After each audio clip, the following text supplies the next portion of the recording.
Assalamualaikum warahmatullahi ta'ala wabarakatuhu. A pleasant day to each and everyone. So today in this video, we will discuss the chapter 5 for community health nursing 2. Okay, so this chapter will talk about the health promotion, the risk reduction, and capacity building strategies. So, di ba tayong mga community health nurses, okay, ang pinaka-importanteng role na ginagawa natin is to promote health. Kasi once ma-promote natin yung health, ma-prevent natin yung mga iba't ibang diseases, illnesses. Remember na knowledge is power. Okay? Once we educate the people, okay, or the community members, naiiba yung tingin nila sa health nila at nagkakaroon ng modification ng behavior nila towards their health-seeking behavior. So, nursing has focused on helping individuals, groups, and communities maintain and protect their health. Florence Nightingale and other nursing pioneers, okay, so lahat ng mga theories natin, ang focus naman talaga lahat ng mga ginawa nilang mga theories is to help, 'di ba? The individual, the family, the groups, okay, and the community itself. So, recognize the importance of nutrition, rest, and hygiene and maximizing and protecting one's state of health.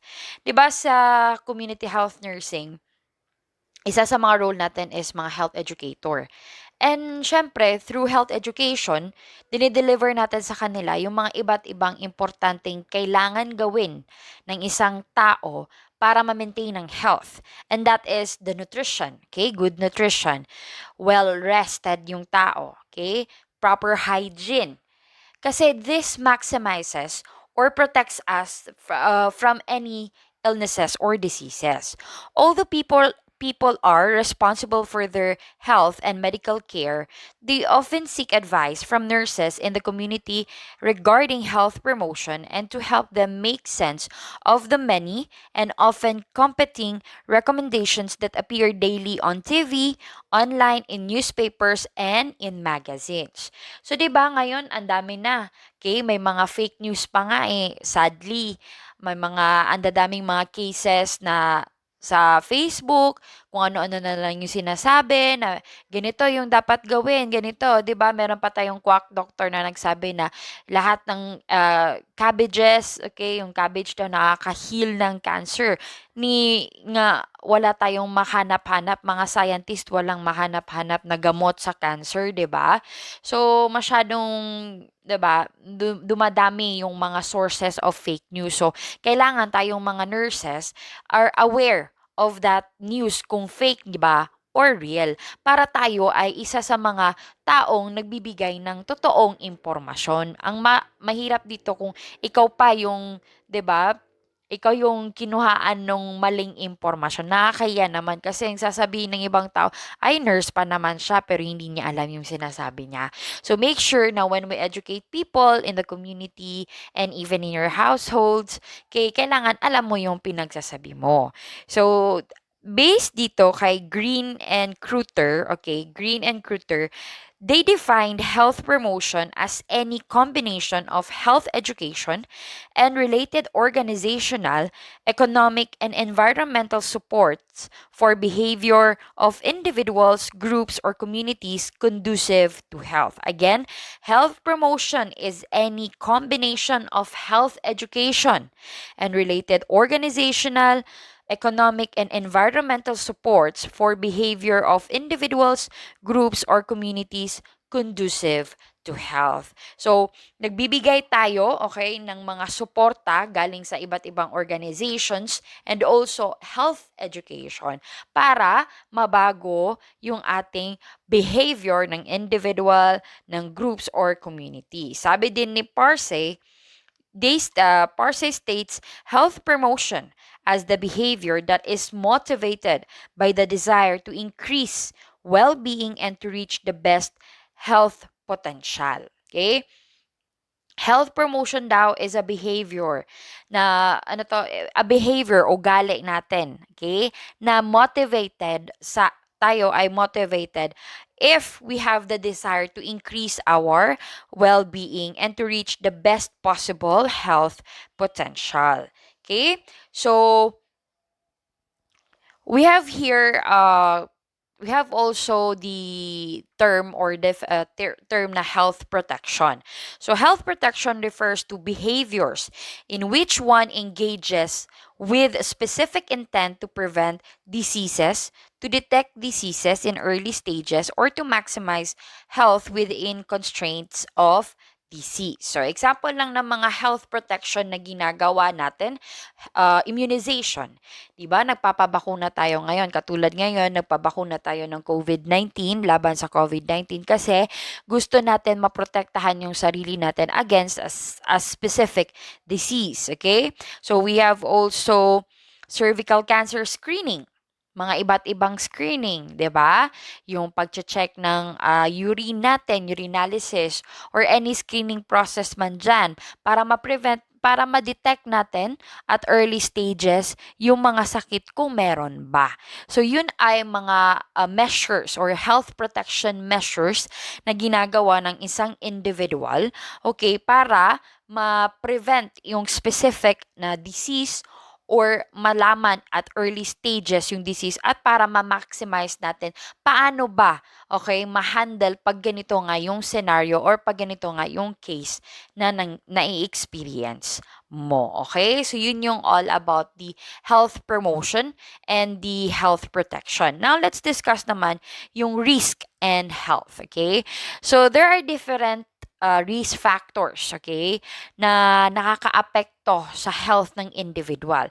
Pag sabihin nating a risk, okay, by Olecno defines risk as the probability that a specific event will occur in a given time frame. Again, probability. So, kumaga na may possibility talaga na once you're exposed at that risk factor, pwedeng may mangyari. Okay? In a specific or on a given time frame.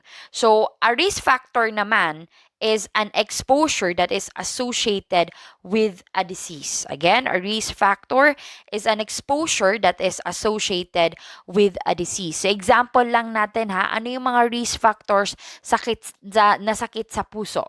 Okay, alcohol, drinking of alcohol, cigarette smoking, sedentary lifestyle. Okay, sa pagsabi nating sedentary lifestyle, andyan dyan na yung poor eating habits ng isang tao. Okay, yung exercise, wala. So, yun yung mga risk factors. And once you are exposed to that factors, may mangyayari. There are possibility or probability that a disease will happen in a given time frame. So there are three criteria for establishing a risk factor. First criteria is the frequency of the disease varies by category or amount of the factor. Cigarette smokers are more likely to develop lung cancer than non-smokers, and those who smoke heavily are more likely to develop lung cancer than those who smoke little. Okay? So, yun yung frequency of the disease varies by category or amount of the factor. So, kung gaano ka ka-exposed doon sa factor na yon.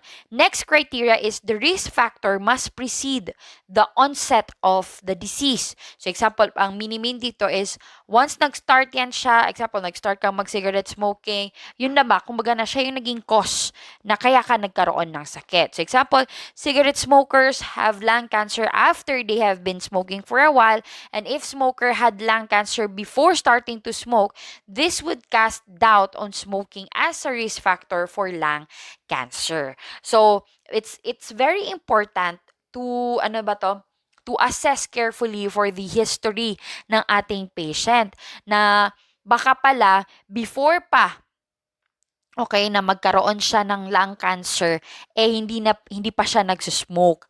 So, example lang, na-diagnose siya at age of 18 years old na lung cancer. Pero, at the age of 18 years old, hindi pa siya nagsusmoke. Okay? So, hindi mo mailalagay yung smoker or yung cigarette smoking as a risk factor doon sa case ng patient mo. Kasi nga, hindi pa siya nag-smoke, diagnosed na siya with lung cancer. So, yun yung minimin ng ating pangalawang criteria. And the third criteria is the association of concern must not be due to any source of error. In any research study, especially one involving human behavior, there are many sources of error such as study design, data collection methods, and other data analysis. Okay? So other criteria that have been noted in literature include strength of the association. Okay? Yung lakas, kumbaga, paano ka talaga exposed or associated with the risk factor, the consistency with the repetition, the specificity, and plausibility. So, in order to determine health risk to individual groups and population, a risk assessment may be conducted. So, ikaw na nurse, okay, once ma-expose ka sa community, okay, ito yung maraming nagkakasakit dito na heart diseases. So, you need to assess, okay, ano pala yung mga problem dito sa community na to or the usual practices ng mga tao dito. Kaya sila madaming namamatay dito ng heart diseases or nagkakasakit dahil sa heart diseases. So, ang magagawa mo lang yun through your risk assessment. So, ano ba si risk assessment? A risk assessment is a systematic way of distinguishing the risks posed by the potentially harmful exposure. So, there are four main steps, okay, ng ating risk assessment. First is hazard identification. Okay, so in-identify natin yung nagko-cause ng hazard. Next is risk description. Ano yung description ng risk factor na nakita mo. Next one is the exposure assessment. So, gaano ba ka-exposed yung mga tao doon? Okay? And lastly is the risk estimation.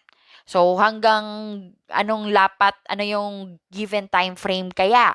Kasi ganito sila ka-expose. Ano kayang pwedeng mangyari? Okay, again, yun ang apat na steps ng ating risk assessment. Again, first is hazard identification. Number 2 or step 2 is a risk description. Step 3, exposure assessment. At step 4, risk estimation. So that is all about the risk and health. Okay? So now let's discuss naman the relationship of risk to health and health promotion activities. Okay? So, di ba, when we assess those risk factors, nabibigyan tayo ng guide kung saan tayo yung services natin ay nabibigyan ng focus. Okay? So, dahil ang marami sa mga tao ay exposed sa pagkain ng mga matatabang pagkain, so, syempre, isa sa mga kon mo is health education on proper nutrition or proper diet of a ano to of a heart disease of a patient with heart disease or people with cardiovascular diseases. Okay, pwede tayong magbigay din ng health education na screening tests. Okay, ano yung mga screening processes na pwedeng gawin ng isang tao to, evaluate themselves kung exposed ba sila or meron silang sakit na ganito. Okay, stress management, kasi isa din sa mga nagko-cause din is stress management. So, kailangan alam natin yung relationship ng risk sa health and the health promotion activities. So, health is directed related to the activities in which we participate, the food we eat, and substances to which we are exposed daily. Our gender, age, genetic makeup, and environment in which we live also impact health. So, in assessment of risk regarding health and health promotion activity, there are two types of risks. Okay, so there are two types of risk na ina-assess natin. Okay, it's either modifiable risk factors or non-modifiable risk factors. Pag sabihin nating modifiable risk factors, these are those aspects of health risk over which an individual has some control. Okay, may control ka. Pwedeng baguhin mo, pwedeng tanggalin mo sa social life mo. Example lang ng mga modifiable risk factors, smoking. a sedentary or active lifestyle, pwede kang pumili eh. Okay, kung gusto mong sedentary lifestyle ka, okay, wag kang mag-exercise, poor yung eating habits mo. Okay, pag naman active ka, yan, very exposed ka sa lahat ng activities, okay, very into exercises ka, okay? So, pwede din yung type and amount of food we eat, okay? And the type of activities it's in which one engages. So, those are the factors na pwede mong makontrol. Kasi nasa sayo yan eh. Kung may will ka and motivation to do that things, nakokontrol mo yan. So, yan yung modifiable risk factors. Pag sabihin naman natin non-modifiable risk factors, so, syempre, from the word non, meaning yan yung mga risk factors na wala kang control dyan. So, these are the aspects of risk over which one has little or no control. Example, your genetic makeup. Wala ka namang control dyan. Pinanganak ka ganyan na kasi nakuha mo sa mga magulang mo. Okay, gender. Okay, hindi mo mababago yung sarili mo or may little ka dyan na kasi kahit naman sabi nila, ma'am, nababago man kasi nagkakaroon ng trans woman, nagkakaroon ng trans man.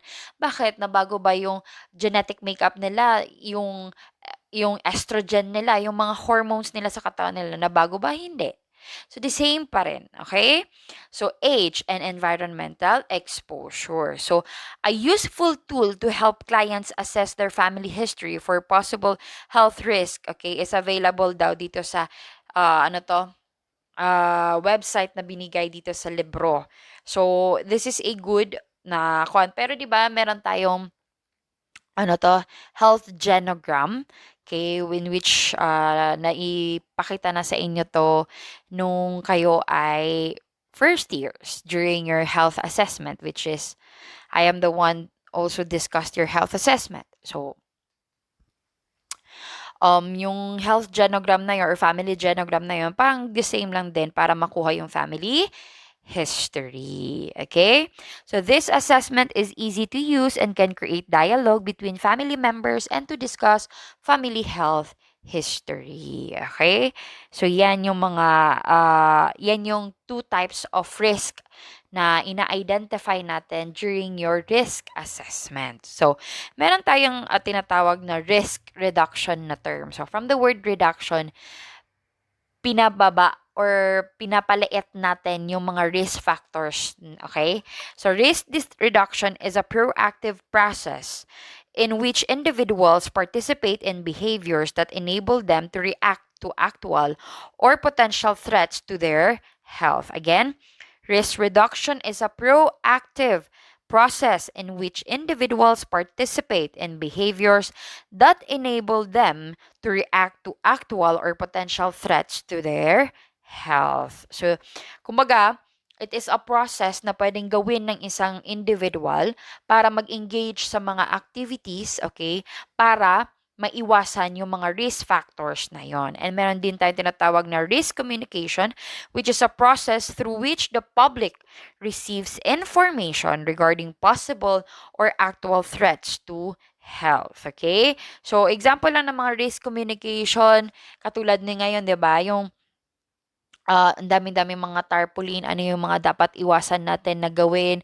para hindi makakuha ng COVID, okay, ano yung mga dapat nating gawin para hindi tayo makakuha ng COVID. So, ganun lang, risk communication, okay? Dinidiscuss natin sa kanila, binibigyan natin sila ng enough information para alam nila, para maalam nila kung ano yung pwedeng makaprevent doon sa diseases. Okay, so today, individual groups and communities receive information on health risk from many sources besides healthcare professional. Kasi ngayon, madali na. So sabi nila, dati, mahirap kasi kailangan pumunta ka pa ng health center, okay, kakausapin mo yung nurse. Ngayon na, pwede mong i-text yung nurse. Okay, pwedeng mag-search ka through net.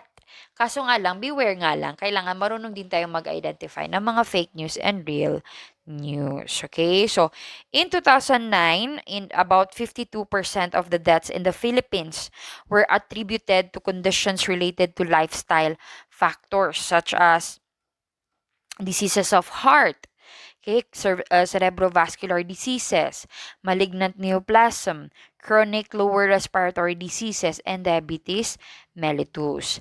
Diseases of the heart were stated as the cause of 21% of all deaths in that year. So, kaya na, kaya mas naging increase yung promotion natin to non-communicable diseases. Pag sabihin natin non-communicable diseases these are health-related, lifestyle-related na mga diseases.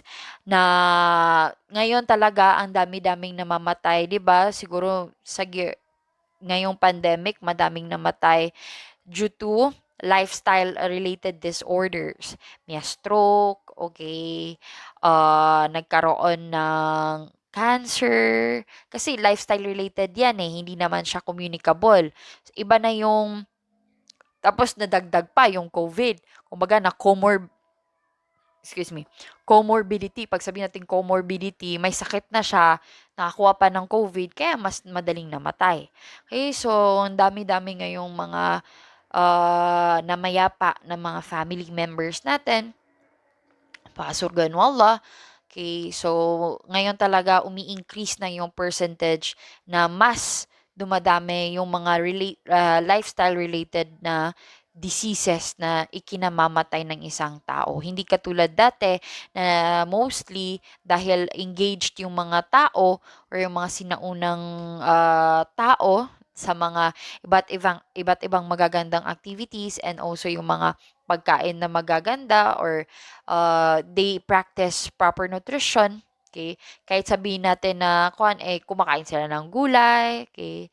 Tapos sila na mismo, they do farming, and kung ano man yung nafa-farm nila, kinakain nila, hindi ngayon ino-order na, 'di ba? So very maganda. Okay? Sobrang ganda nung kanilang lifestyle dati compare ngayon. Dahil so it is very modern, so nagkaroon din ng effect 'yon sa health natin. So if you have your books, you may scan page 80.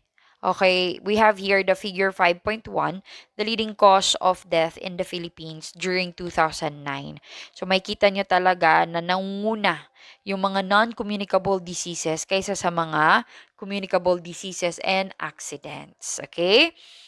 So, next, let's discuss naman yung mga iba't ibang factors, okay, na hina-highlight natin during health promotion para maiwasan din natin yung mga, kasi ito din yung mga areas na nagko-cause din, or mga risk factors din na pwede nating ma-identify. Masabi lang natin na risk siya kung bad siya. Kung good naman siya, hindi mo masasabing risk factor siya kasi good naman siya. Example lang natin ng diet and health. Okay? Kung maganda yung diet mo, hindi magkakaroon ng problema sa health mo. Pero once na hindi maganda yung diet mo, magiging risk factor siya. So, diet is one of the most modifiable of risk factors. Okay, nababago, na-change mo yan. You have a lot of control of your diet. Okay, a healthy diet contributes to the prevention of the chronic diseases such as type 2 diabetes, hypertension, heart diseases, and some cancer. The problem of being overweight and obese in the country is alarmingly increasing in number, affecting about 7 out of 10 women and about 1 out of 10 men. Okay, so masyadong increase ngayon. 'Di ba na meron din mga as early as mga bata na obese na, 'di ba? So obesity affecting Filipino adults is known as the android or apple-shaped type, where abdominal fat accumulation is measured using waist to hip ratio. So by the WHR criterion. So this WHR criterion recommended by the World Health Organization is considered as a sensitive measure for the risk to cardiovascular diseases. So a person with the WHR equal to or more than 1 in men, or equal to or more than 0.85 in women, is considered android or apple-shaped obese. Okay, so base yan siya sa FNRI 2020. 12. Okay, so meron dito sinabi, the relative risk associated with apple type obesity among Filipinos was found to be more than twice the risk of developing coronary artery disease and almost thrice the risk of developing cardiovascular diseases, including stroke. Okay? So, yan. Hindi tayo kasi nagbabasa ng mga kinakain natin. We're not really sensitive to the foods that we eat. Okay, kaya nakaka-contribute to obesity. So, although there are many contributing factors to overweight and obesity, controlling one's weight is a matter of balancing caloric intake and physical activity. So, gaano ka kalakas kumain, ganun ka din dapat katakaw mag-work. Okay, mag-activity, mag-expose sa iba't ibang activity. Ganun lang naman din eh. If you take a little too calories, syempre, adjust mo lang yung katawan mo. Kasi syempre, hindi naman pwedeng mapagod agad-agad. So, to improve the nutritional status of the population, nutrition education is very essential. Kaya nga tayo sa, meron tayong, 'di ba, 10 we have the 10 nutritional guidelines. If you can still remember in your Nutri-Diet, we have the 10 nutritional guidelines na in-endorse ng ating DOH or the Pinggang Pinoy din na program na para magkaroon tayo ng alam ano yung mga dapat natin gawin para magkaroon ng healthy diet. So, if nakalimutan nyo na, we have here on page 82, box 5.1, and dito yung nutritional guidelines for Filipinos. So, 1 to 10. Okay? So, meron din tayong mga, food pyramid, 'di ba? If you can still remember yung mga na-discuss natin sa nutrition, those are the guidelines na pwedeng gawin natin or maging basis natin para ma-expose natin yung sarili natin to a healthy diet. Okay?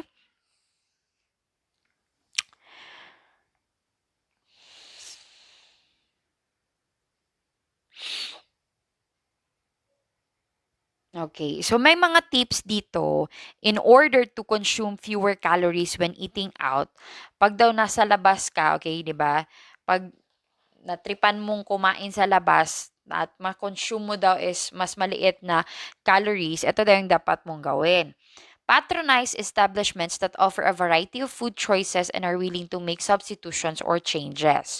Order low fat, steamed, broiled, or baked, roasted, or poached items, or ask that an item be prepared in a low calorie way, such as grilled rather than fried. Kasi sobrang taas ng calorie laman ng calorie na nakukuha natin pa basta fried foods, okay? Choose lower calorie sauces or condiments or do without them altogether. Substitute colorful vegetables for other side dishes such as french fries. Ask for half of the meal to be boxed to take home before the meal is brought to the table. Share an entry with someone. Order a vegetarian meal or select a fruit for dessert. And to decrease naman the reliance on away from home foods, plan ahead carefully and pack healthy snacks, cook a healthful dinner at home, and make extra to pack for lunch the next day.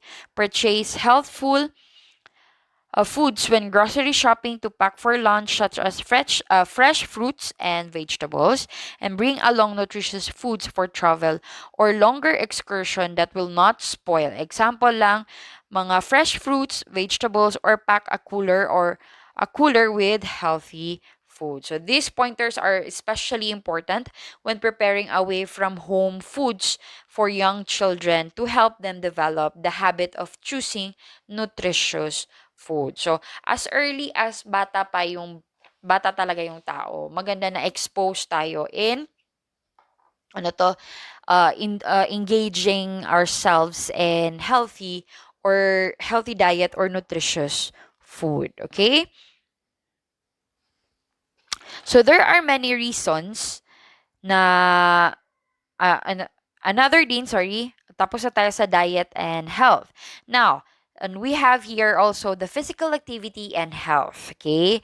Physical activity, kung maganda talaga, di ba sabi kanina na once malaki yung calorie intake mo, mas exposed ka to different activities, 'di ba? So there are many reasons people engage in physical activity and exercise to achieve weight management, increase energy and better appearance, to fit into favorite clothes, to prevent development or worsening of a chronic health condition, to manage stress, to improve mood and self-esteem, or any combination of these reasons. So, yun yung mga reasons bakit nag engage tayo. So, diba, napapansin nyo din, or pwede din na dahil idol mo si Catherine, nag-expose ka sa, 'di ba, physical activity, madaming reason. So the physical activity of Filipino adults aged 20 years and above is very low. Okay, low daw siya. About 92.7 have low leisure related physical activity, which refers to all kinds of exercises whether low or high intensity. And about 94.5% have low travel related physical activity like walking or cycling. So overall, yung mga Filipino adults daw, starting aged 20 years old and above, hindi daw masyadong exposed to physical activity. Siguro katulad ninyo, baka after kumain, okay, umupo, nanood, nag-Facebook, patapos na naman, natulog, babangon, okay? So, yan. Sedentary lifestyle yan kasi walang physical activity. Okay? So, there are several factors acting individually and in concert can affect the likelihood that one is physically active. Okay? So, nasa sa inyo yan eh. May mga iba't ibang factors para ma-engage yung sarili to active lifestyle. So, one's surroundings also impact whether one will choose to exercise. Clean Air Asia has developed a tool to rate Asian cities for suitability for walking. The parameters applied in walkability survey are the following. So, ang ating Clean Air Asia daw, nag-develop sila ng tool para ma-rate na uh, ang mga places ba natin is suitable for walking, na healthy ba kahit kumbaga mag-walk ka dyan, eh, nakakaiwas ka din ba ng mga ano to? Pollution. Okay. So, ito yung mga rates na ginawa nila. The first, the walking path modal conflict, which is the extent of conflict between the pedestrians and other modes on the road, such as bicycles and motorcycles and cars. The availability of walking paths, the availability of crossings, the grade crossing safety, motorist behavior, the amenities, the disability infrastructures, obstructions, or security from crime. So research has found that one's environment is a significant factor in health promotion. Adults and adolescents living in neighborhoods with high walkability engage in significantly more walking and cycling than those living in neighborhoods with low walkability. So may walkability. So may nag-conduct ng research na pag daw mataas yung walkability ng rate, okay, which is maganda daw, eh, mas exposed daw yung mga tao sa pag-exercise, okay, pag-walk, pag-jog, kaysa doon sa mga low walkability, okay? So, next naman is your sleep. Okay, another area that we promote, okay, and also a modifiable factor, okay, na pwede nating makontrol. So sleep is an essential component of chronic disease prevention and health promotion, yet 74% of adults report having a sleeping problem one or more nights per week. Insufficient sleep is associated with diabetes, heart disease, obesity, depression, and motor vehicle accidents. Sleep requirements change as people age, okay? So as we go older, as we grow older, nagbabago-bago yung need natin na matulog, okay?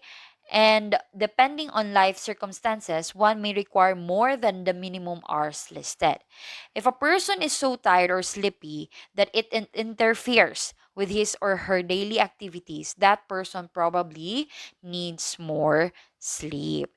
As we age, sleep is often interrupted by pain, trips to the bathroom, medications, medical conditions, and sleep disorders. In order to get enough sleep, we must plan to set aside enough time for sleep, preferably, preferably This means that we can awaken naturally without an alarm clock, ensuring adequate rest. So the need for rest is regulated by two processes. One is the number of hours we are awake. The longer we are awake, the longer din or the stronger is the desire to sleep. So example, 12 hours kang gising. So or 24 hours kang gising. So mas kailangan mo ng tulog. And another one is the other process is the circadian biological clock in the brain. So the suprachiasmatic nucleus, which respond to light, this makes us to tend to be sleepy at night when it is dark and active during the day when it is light. So yan yung isa din na process na nakakaapekto din ng ating sleep. 'Di ba? Pag nakita mo na maliwanag na, gumigising ka. Okay, okay, pag makita mo, dark pa sa labas, matutulog na lang muna ako. So, yun yung mga iba't ibang processes na nakaka-affect din ng ating sleep pattern. So, it is very important that we have to practice sleep hygiene. Okay? So, practicing sleep hygiene will help achieve optimum sleep. So, paano ba? Ano yung mga tips? First, avoid caffeine and nicotine close to bedtime. So, wag magkakape. Lalo na kung gustong-gusto mong matulog, wag magkakape. Avoid alcohol as it can cause sleep disruptions. Retire and get up the same time every day. Exercise regularly, but finish all exercise and vigorous activity at least 3 hours before bedtime. Establish a regular, relaxing bedtime routine. A warm bath or reading a book or drinking a warm warm milk. Yan. Create a dark, quiet, cool sleep environment. As much as circumstances allow, have comfortable beddings. Use the bed for sleep only. Do not read, listen to music, watch TV in bed. Diba, usually, lahat na ng ginagawa mo, nasa higaan ka na lang. Matutulog ka, kakain ka, manonood ka, magbabasa ka, nasa bed ka. So, pag ganun, hindi nakaka-promote ng magandang sleep. Okay? And avoid large meals before bedtime. Huwag masyadong takawin pag matutulog na. Okay? So sleep assessment is an important nursing function. If patients report snoring, apnea, restlessness, or insomnia, they may have sleep disorder. So recommend keeping a sleep log detailing how many hours are spent in each sleep each night and any problems with sleep. So, yun yung all about the sleep. Okay? Next naman, discuss natin yung tobacco. Okay? As a health risk. Okay? So, ang dami-dami na natin. Dami na sa community natin na very exposed to tobacco smoking. Okay? Mapamatanda, mapabata. Okay, so smoking cessation is an important step in achieving optimum health. Based on the results of the Global Adult Tobacco Survey, it is estimated that more than half of the world's smokers live in 14 countries. The Filipinos are among them. So sa Philippines, kasama tayo sa mga smokers. In 2019, among the 10 leading causes of death in the Philippines, 8 were associated with smoking. The economic impact is estimated at 1% to 2% of the gross domestic product spent for tobacco-related disease, lost productivity, and death. So the cigarette smoking prevalence rate of Filipinos ages 15 years old and older was 28%. 48% of the males and 9% of the females were current smokers in the same year. So even ngayon, 'di ba? Mapababae, mapalalaki, mapamatanda, bata, very exposed sa tobacco smoking. So, meron binigay dito na mga steps para daw mag-quit ng smoking. So, the American Cancer Society recommends the following steps to quit smoking. First is make the decision to quit. Any change is scary and smoking cessation is a big change requiring a long-term commitment. So, kailangan desidido yung isang tao talaga na mag-change siya. Okay? Set a date to quit and choose a plan. Mark the date on your calendar. Tell your family and friends about the date and ask for their support. Get rid of all tobacco products, ashtrays, lighters in your environment. Stock up oral substitutes such as sugarless gum, hard candy, fruit, and carrot sticks. Decide on a plan and prepare to implement it. Register for the Stop Smoking class or see your doctor about nicotine replacement therapy or pharmaceutical alternatives. Practice saying no thank you, I don't smoke. Think back to your previous attempts to quit and see what worked and what did not work. If you are taking bupropion, okay, or varenicline, take your medication each day of the week leading up to your quit day and deal with withdrawal through. Kasi may withdrawal talaga yan. May mga lalabas na symptoms sa'yo pag nagkukwit ka. Kasi once, lalo na kung naging addict ka talaga sa tobacco, mayroong mga withdrawal symptoms. So, paano tayo maka-deal with that? Avoiding temptation, changing your habits, walk when you are stressed or during breaks, use hard candy, carrot sticks, or gum to satisfy the need to put something in your mouth. If you feel the urge to light up, tell yourself that you are going to wait 10 minutes before giving in. Usually, the urge will pass within that time. Staying off of the tobacco is a lifelong process. Many former smokers state that they experience strong desires to smoke after weeks, months, and even years of smoking cessation. These unexpected cravings can be difficult to deal with. So you need to always remind yourself of all the reasons why you quit. Wait out wait out the craving. There is no such thing as just one cigarette or just one puff. Avoid alcohol. Begin an exercise program and work on having a healthy diet to avoid gaining weight. Okay? So, mahirap yung process, but as you go along naman talaga, if you are there and the support system of the individual, makakaya din. Okay? So next, let's discuss naman is the alcohol consumption and health. Hey, 'di ba? Alcohol consumption is one of the modifiable risk factors na pwedeng makakos ng diseases sa atin. So, alcohol use is very common in our society and serving alcoholic beverages is considered customary in social gatherings. Pero except lang sa ating mga Muslims ha, bawal kasi sa atin, 'di ba? Sa mga non-Muslims, yan, laging okay, tagay, shot tayo. Okay? So in 2003 to 2005, consumption of alcohol by Filipinos ages 15 years and older was estimated at 6.4 liters per capita.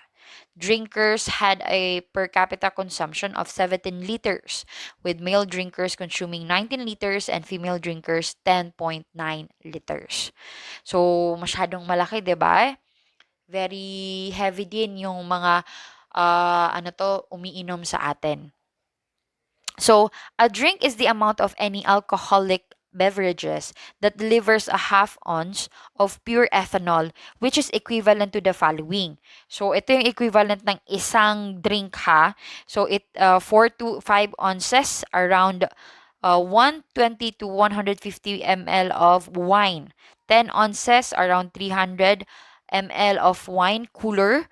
12 ounces or around 360 ml of beer, and 1.25 ounces, around 40 ml of distilled liquor, 80 proof of whiskey, scotch, rum, or vodka. So, yan yung, pure ethanol. Okay, yan yung laman. Laman ng isang ethanol, about sa isang ganyang wine, ganyan. So, 4 masyadong malaki. Okay? Na once nakukonsume yan every now and then ng katawan natin, hindi maganda yung effect niya. So, health authorities have defined moderation as not more than 2 drinks a day for average size man and not more than 1 drink a day for the average size woman. So, yun yung sabi nilang drink moderately. Okay? Meaning, isa-isang shot lang, hindi yung drink moderately. Okay, isang bote. Okay, 2 bote kasi kaya ko pa naman. Yan. So, yan yung nagiging pangit doon. So, mayroon tayong mga ina-identify natin yung mga drinkers na as heavy or excessive. Pag heavy drinking or heavy drinkers, they are defined as consuming more than 2 drinks per day on the average for men and more than 1 drink per day for women. So meaning, pag sobrahan nila yung average na 2 baso lang sa mga lalaki at isang baso lang sa mga babae, pag ganun, sinobrahan na nila, heavy drinker sila. Pag excessive drinker naman or excessive drinking, this can take form of heavy drinking, binge drinking, or both. Pag sabihin natin, binge drinking is drinking of 5 or more drinks on a single occasion for men or 4 or more drinks on a single occasion for women. So, sobra-sobra. Pag sumobra pa sa binge drinker or heavy drinker, tawag na sa kanila excessive drinker. However, those who should not drink at all include, so ito dapat yung mga taong hindi dapat umiinom. Pregnant or trying to become pregnant woman. Okay, avoid kung gusto mo magkaanak or buntis ka. People taking prescriptions or over-the-counter medications that may cause harmful reactions when mixed with alcohol. People younger than 21 years, people recovering from alcoholism or are unable to control the amount that they drink, people suffering from a medical condition that may be worsened by alcohol, or anyone driving, planning to drive, or participating in other activities requiring skill, coordination, and alertness. Alcohol use, particularly heavy alcohol use, is responsible for many health problems such as liver disease or unintentional injuries, frequently preceding to violence, okay, and accidents. Okay, so hindi maganda na masyado kang exposed. So, the long-term risk of alcohol use are neurologic conditions such as dementia.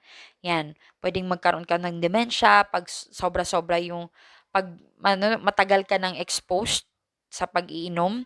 Okay, stroke, cardiovascular problems such as myocardial infarction, hypertension, and cardiomyopathy, psychiatric problems such as depression and anxiety, social problems such as unemployment and family dysfunction. So, ang dami. Okay? So, the global strategy to reduce the harmful use of alcohol was endorsed by the World Health Assembly in May 2010. So, ito yung dito sa page 90, box 5.2, dito yung 10 target areas for national action to reduce harmful use of alcohol. First is the leadership awareness and commitment. Next, health service response. The community action, drink driving policies and countermeasures. Pag nakakapanood kayo sa mga Korean series, 'di ba? May mga nag-inspect ng alcohol, 'di ba? Yung meter para chine-check kung kuan ka, so meron kang 0.1% na alcohol, hindi ka pwedeng mag-drive. Okay? Availability of alcohol, marketing of alcohol beverages, the pricing policies, reducing the negative consequences of intoxication, reducing the public health impact of unrecorded alcohol, and monitoring and surveillance. So, yun yung mga ginawa nilang mga tinarget nila na mga areas para hindi lumala yung paggamit or pag-use ng alcohol. Okay?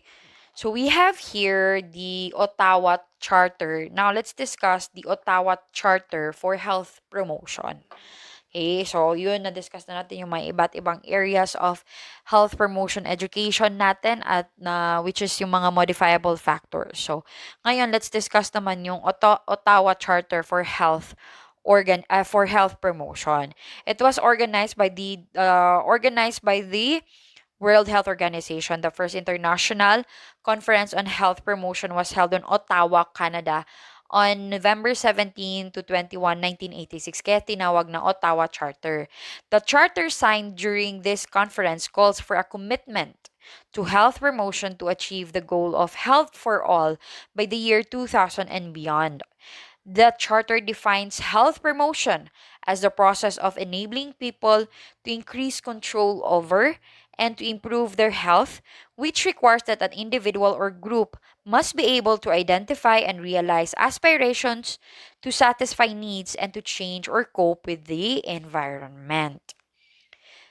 Health is a positive concept emphasizing social and personal resources as well as physical capacities. Therefore, health promotion is not just the responsibility of the health sector but goes beyond healthy lifestyles to well being. So the charter identifies prerequisites for health, which is makita nyo yan sa page 91, box 5.3. Okay? And three basic strategies for health promotion. So ito yung three basic strategies nila for health promotion. Number one is advocacy for health to provide for the conditions and resources essential for health. Number two, enabling all people to attain their full health potential. And number three, mediating among the different sectors of society and efforts to achieve health. So, yun yung tatlo na strategies nila for health promotion. So, yung prerequisites for health, okay, andito yung fundamental conditions and resources for health are first, peace, shelter, education, food, income, stable ecosystem, sustainable resources, and social justice and equity. Okay. So, based din dito sa charter na to, meron din silang nagawang 5 na priority action areas provide support to these three, yung kaninang sinabi nating tatlong strategy. So, ito yung mga 5 priority action para mabigyan ng suporta yung mga strategies na gagawin. First is build healthy public policy.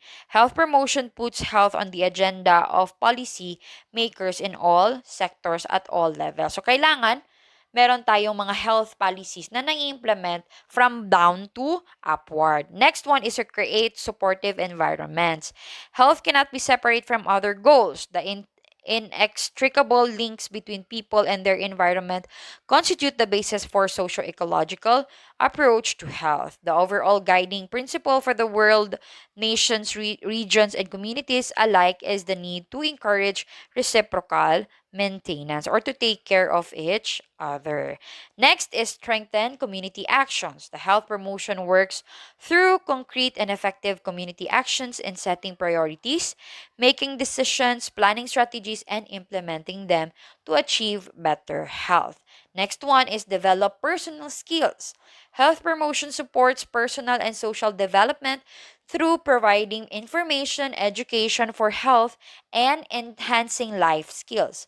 By so doing, it increases more control over their health to exercise health in their environment and to make conditions or decisions or choices conducive to health. Next one, okay, is to reorient, okay, health services. The responsibility for health promotion and health services is shared among individuals, community, groups, health professionals, health service institutions, and governments. And lastly, moving into the future. Health is created and lived by people within the settings of their everyday life where they can learn, work, play, and love. Okay, so yun yung mga limang priority actions para masupport yung tatlong strategies na sinabi based sa Ottawa Charter. Okay? So next, let's discuss health education. 'Di ba? Sabi natin nga, when we promote health, kailangan we educate them. So health promotion, health protection, and risk reduction entails clients' deliberate performance or avoidance of particular actions. This performance or avoidance ensures that people be equipped with certain knowledge, skills, and attitudes. Kaya pinaka-importante dyan is to educate them. So, Morer and Smith distinguish health education from patient education as, so, sabi niya, ang health education is the process of changing. Again, process of changing people's knowledge, skills, and attitudes for health promotion and risk reduction. So the nurse participates in health education by empowering people so they are able to achieve optimum health and prevent disease by bringing about lifestyle changes and reducing exposure to health risks in the environment. While as yung patient education naman, it usually refers to a series of planned teaching learning activities designed for individuals, families, or groups with an identified alteration in health.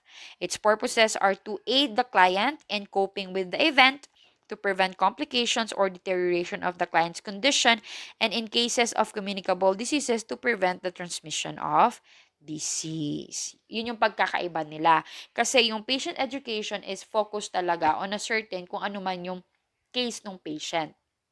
While as yung health education is more on general. Okay? So, there are characteristics, okay, mga basic principles that may guide the effective nurse educator. So, based on Knowles' theory on adult learning, Stanhope and Lancaster listed the following basic principles that guide the effective nurse educator. First one is the message. You need to have or send a clear message to the learner. Okay, information must be presented in a manner that is understandable to the learner. Example lang natin, when we give health education, kailangan we use their language. Kung ang karamihan sa community mo ay nagsasalita ng Maranao, you speak Maranao. Kung hindi sila nakaintindi ng Maranao, you speak Tagalog. Okay, kung English, English. Kasi para mawala yung barrier. Okay? And then, hindi tayo pwedeng gumamit ng mga medical terminologies as much as possible. Gagamit lang tayo when we describe diseases. Pero yung, para mas maintindihan nila, kailangan kung ano man yung mas mababagay. Okay? Yung sabi na nila na ano to? I forgot the term. But, basically, ang gusto kong sabihin is, based lang sa kung ano yung level ng understanding meron yung patient or yung mga client mo. Next is the format. Select the most appropriate learning format or strategy. The strategy must match the objectives of the learning activity and the characteristics of the learner. Next is the environment. Create the best possible learning environment. This must be applied from the start, that is, from the time the nurse composes the invitation to the learning activity. Number 4 is the experience. Organize positive and meaningful learning experiences, sequencing of materials in a logical manner from simple to more complex concepts allows building on previous learning. Next is participation. Engage the learner in participatory learning. The nurse encourages learners' participation by involving them in discussion and other activities, soliciting feedback and role playing or return demonstration after a demonstration of some methods of participatory learning. And lastly is evaluation. Evaluate and give objective feedback to the learner using tools such as quizzes, individual conferences, and return demonstrations. The nurse may monitor and evaluate learning outcomes. Okay. So, effectiveness of health education. As pointed out by Morier and Smith, health education works in bringing about a change in attitude and behavior. So, dun mo masasabi na effective yung health education mo pag may nabago ka na attitude or behavior ng mga tao. So, ang dami-dami kasing pwedeng gawin eh. Magpe-print ka ng mga materials, meron kang audiovisual presentations, paulit-ulit, face-to-face lecture discussions, demonstrations, online resources, yan. Pwede yan siyang maka-improve ng knowledge ng inyong tao. Okay? So next, let's discuss the competency-based training of community or barangay health workers. So, di ba, may mga kilala tayong mga community health workers or barangay health workers. Sila yung ating frontliners din, okay? Na nagvo-volunteer sila ng kanilang service para makatulong sa health. Okay? So primary health care has emphasized the role of the community in promotion, maintenance, and restoration of the health of its member. An important aspect of the community in capacity building for health is the training of community health workers. The CHWs embrace a variety of community health aides selected, trained, and working and carrying out functions related to healthcare in the community where they reside. Their training does not constitute tertiary education. A generally accepted definition was proposed by WHO study group. Sabi nila, the community health workers should be members of the communities where they work, should be answerable to the communities for their activities, should be supported by the health system, but not necessarily a part of its organization, and have a shorter training than the professional worker. So, the CHW sa atin is mostly known as BHWs. As the supervisor of nursing auxiliary personnel, the public health nurse participates in training volunteers who can work as BHWs.